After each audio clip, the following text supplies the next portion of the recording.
Pilu ucapan istri Hamka di Koja usai suami membusuk di rumah bareng anak, Hamka pergi jauh. Nur Hikmah, istri Hamka pria yang ditemukan meninggal dunia di dalam rumahnya di Koja bersama sang anak, ternyata sempat berbicara hal memilukan. Namun siapa sangka, ucapan Nur Hikmah istri Hamka di Koja itu begitu memilukan. Dikutip dari Tribun Jakarta via Tribun Trends, seorang tetangga Hamka yakni Muzakir mengungkap perkataan Nur Hikmah. Muzakir menjadi salah satu orang yang ikut dalam proses evakuasi Nur Hikmah dan anak sulungnya, Afida di rumah tersebut, Sabtu, tanggal 28 Oktober tahun 2023. Nur Hikmah dan putranya Afida itu diketahui sempat tinggal bersama jasad sang suami, Hamka dan bayinya berinisial Aki selama beberapa hari. Warga curiga ada bau busuk di sekitar rumah Hamka dan mendapati korban telah meninggal dunia. Muzakir bercerita saat proses evakuasi bersama Babinsa TNI, posisi dirinya ada di jendela kamar. Dari jendela kamar,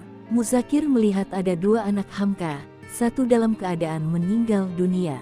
Muzakir ikut masuk ke dalam rumah, melihat jasad Hamka persis di depan kamar mandi. Muzakir juga melihat istri Hamka duduk di sofa dan sempat bertanya mengapa tak lapor warga suaminya meninggal. Muzakir sulit membayangkan kondisi Nur Hikmah karena terlihat sangat memprihatinkan. Ketika diajak bicara pun, Muzakir menyebut Nur Hikmah tidak nyambung menjawabnya. Tak hanya kepada Muzakir, Nur Hikmah pun memberikan jawaban yang aneh kepada Babinsa TNI Serda Bambang Dwi ketika ditanya soal suaminya.